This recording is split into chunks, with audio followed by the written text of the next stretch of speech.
ගම කොහෙද? දෙහිඅත්ත කණ්ඩිය. ඔයා සඳුදාට කතාවක් පවත්වාවිද?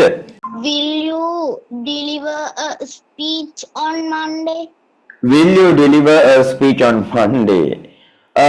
මම බල්ලන්ට බය නැහැ. I am not afraid of dogs. Very good. හරියටම හරි. දශමෙට හරි. I am not afraid of dogs. Very good. දුව 93න් qualify වෙනවා. Basic qualification complete වෙනවා. Right? දුවගේ ගම කොහෙද? දෙහිඅත්ත කණ්ඩිය. Okay, right. Very good. ඔයාගේ අම්මා හරි තාත්තා හරි ළඟ ඉන්නවද? අම්මා ඉන්නවා සර්. Okay, right. පොඩ්ඩක් අපි කතා කරලා බලමු නේද? අම්මා හරි තාත්තා හරි එක්ක. ඔක මං හිතන්නේ ඔයාගේ පන්තියේ ඔයා දක්ෂම ඉංග්‍රීසි වල දක්ෂම දරුවන්ගෙන් කෙනෙක් වෙන්න ඕනේ. මහත්මයා මොකද හිතන්නේ දුවගේ හැකියාව පැහැදිලිවම වෙනස් වෙලා කියලා පේනවද?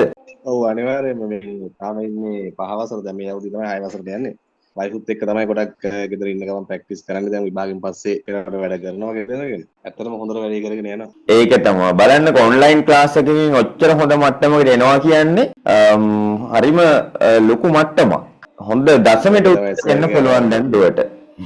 කෝස් එකේ මේ සර්ලා දෙන ගයිඩ්ලයින් තමයි ෆලෝ කරන්නේ. ඒ කියන විදිහට වැඩේ කරනවා. වයිෆුත් විතරක් පස්සෙන් ඉන්නේ වැඩ ටික හොඳට කරගෙන යනවා කියන්නේ. හරි හරි. ඒක තමයි. දෙමව්පියෝ පිටිපස්සෙන් ඉන්නවනම් ගොඩාක් හොඳට ලොකු ප්‍රෝග්‍රස් එකක් එනවා. ඒකනේ අපි මේ වීඩියෝ එකේ ලෙසන් වල අපි කියනවා වීඩියෝ වල දෙමව්පියෝ නිරන්තරයෙන් ළඟින් ඉන්නවා නම් මඟ පෙන්නනවා නම් මේක ගොඩක් සක්සස් වෙනවා කියලා කියන්නේ ඒකයි.